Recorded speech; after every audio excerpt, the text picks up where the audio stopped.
Merhaba, bugün sizle paylaşacağım içerik Platon'un hayatı olacak. Fakat anlatacaklarım sadece bir genel kültür bilgilendirmesi değil, Platon'un hayatından, yaşadıklarından ne gibi dersler çıkarabilirim sorusuna cevap olacak bir içerikten oluşacak.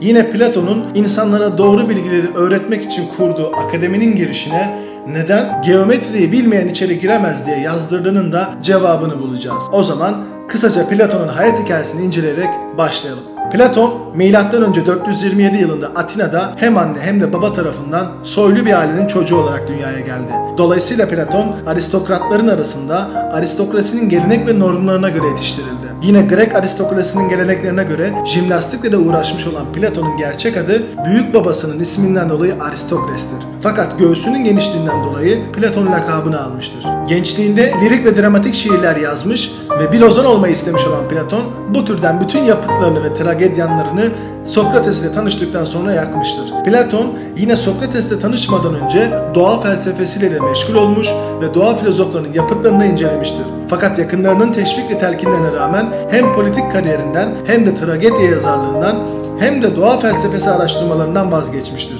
Bu vazgeçmenin en temel nedeni Sokrates ile tanışması olmuştur. Platon'un hocası Sokrates'in dönemin politikacıları tarafından öldürülmesinin ardından Platon'un demokrasi hakkındaki düşüncelerinde değişimler oluşmaya başlamıştı. Ve geçmişte Yunan uygarlığının yükselişinde etkili olmuş olan demokrasinin sonunu da hazırlamasının kaçınılmaz olduğunu düşünmeye başladı. Platon, bilgili aynı zamanda demokrasi konusunda uzman ve profesyonel kişinin yönetiminin doğru olacağına inanıyordu. Fakat Sokrates'in başına gelenlerden sonra demokrasinin tanımını tekrar yaptı. Platon demokrasiyi Atina'da sadece cahilin hatalı yönetme hakkını elde etmesi diye tanımladı. Platon'un mevcut demokraside bulduğu başka bir kusursa devletin kurum ve hizmetlerinin kendi bencil çıkarlarının peşinde koşanlar tarafından doldurulmasına yol açan azgın bireycilik ruhuydu. Hocası Sokrates'in başına gelen olaylar Platon'un düşüncelerinde derin anlamlar uyandırmış ve bakış açısının değişmesine neden olmuştu. Dolayısıyla bu düşüncelerinden dolayı Sokrates'in başına gelenlerin bir gün kendi başına da geleceğini düşündüğü için diğer Sokratesçilerle birlikte Yunan topraklarından ayrıldı. Önce Mısır'a gitti ve sonrasında İtalya'nın Sicilya bölgesine gitti. İtalya'da bilim ve felsefe konusunda önemli bir kişi olan Arkitas'la tanışan ve Arkitas aracılığıyla saraya giren Platon, politik düşüncelerini Prens II. Dion üzerinde denedi. Fakat başarısız oldu. Bu nedenle hayatı tehlikeye girince Sicilya'dan gitmek zorunda kaldı. Atina'ya dönüş yolunda Atina'nın savaşta olduğu bir zamana denk gelen Platon, köle pazarında satılmak üzere esir alındı. Daha sonra yakın arkadaşlarından biri Platon'un fidyesini ödedi ve bunun sonucunda Platon özgürlüğüne kavuştu. Bu olaydan sonra Platon bu türden tehlikelerden uzak durmaya karar verdi ve politikayla sadece teorik düzeyde ilgilenmeyi seçti. Daha sonra Platon arkadaşına kendisi için ödediği parayı geri ödemek istedi.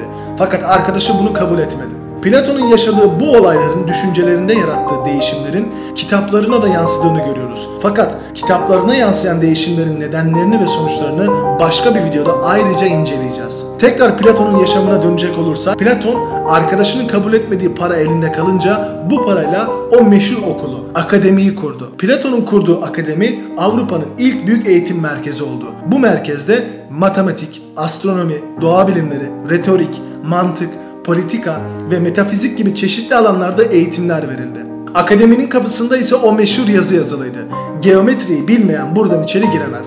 Peki bu yazı ne anlama geliyordu? İnsanlar zaten geometriyi öğrenmek için okula gitmiyorlar mıydı? Öyleyse neden öğrenmek için gelinen yere giriş şartı geometriyi bilmekti? Platon'un bu cümlede anlatmaya çalıştığı belli bir alanın bilgisine sahip insanların içeri girebileceği ve bu konuda bilgisi olmayanların içeri giremeyeceği değildi. İyi bildiği şeyleri bile tekrar tekrar gözden geçirmeye hazır olanların içeri girebileceğini anlatmak istemişti.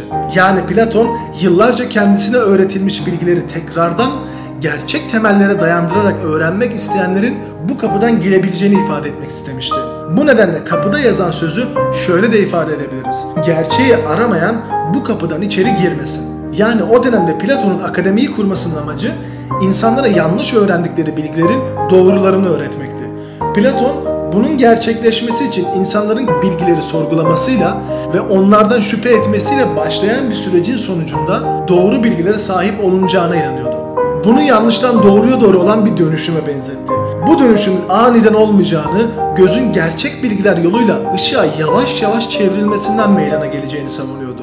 Hocası Sokrates'in başına gelen olay ve bu olaydan sonra Platon'un yaptığı çeşitli geziler sonucunda düşüncelerinde olan değişimle Platon insanlara yanlışları gösterip o yanlışların doğrularını tekrardan öğrenmelerini sağlamak için akademiyi kurdu. Bu nedenle akademinin amacı doğru ve iyi şekilde yetiştirilmiş bilgili insanlar eğitmekti. O dönemde Platon'un akademisinden çıkan öğrencileri Yunan dünyasındaki hukuki ve politik bakımdan birçok yüksek mevkilerde görev aldılar. Tüm bu yaşananlara baktığımızda genel anlamda Platon'un amacını da anlayabiliyoruz. Platon'un amacı doğru bilgiler ışığında iyi bir şekilde yetiştirilmiş krallar yetiştirmekti. Hayatını insanlara daha doğru bilgiler öğretmeye adayan Platon yaklaşık 80 yaşındayken öldü. Şimdi Platon'un hayatının benimle ne alakası var sorusu üzerinde düşünelim. Platon'un yaklaşık 80 yıllık yaşamına baktığımızda yaşadığı dönem boyunca insanların yanlış bilgileri standart aldıkları için çeşitli sorunların ortaya çıktığını anlayan Platon bu sorunu çözmek için akademiyi kurarak yanlış bilgilere karşı savaştı. Fakat bu olayın yaşandığı tarihten günümüze kadar olan sürece bakınca yanlış bilgileri takip etmenin ortaya çıkardığı çeşitli olumsuz sonuçların çağdan çağa devam ettiğini, tekrarlandığını görüyoruz.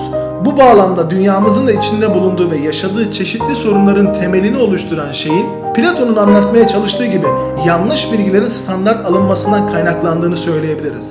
İçinde bulunduğumuz çağda bilgiye erişmek, telefon, internet, bilgisayar gibi çeşitli araçlarla çok kolayken bu durumun insanlar için hem avantajı hem de dezavantajı olduğunu unutmamak gerekiyor. Bu nedenle bilgi kirliliği dediğimiz kavramdan bahsediyoruz. Doğru ve yanlış bilgilerin her geçen saat arttığı bu çağda öğrendiğimiz bilgilerin ve bize öğretilen bilgilerin doğruluğundan emin olmak için o bilgilere karşı çok daha şüpheci, çok daha araştırmacı ve bilgilerimizi taze tutmak adına öğrenmeyi sürekli hale getirmemiz gerekiyor. Dinlediğiniz için teşekkürler.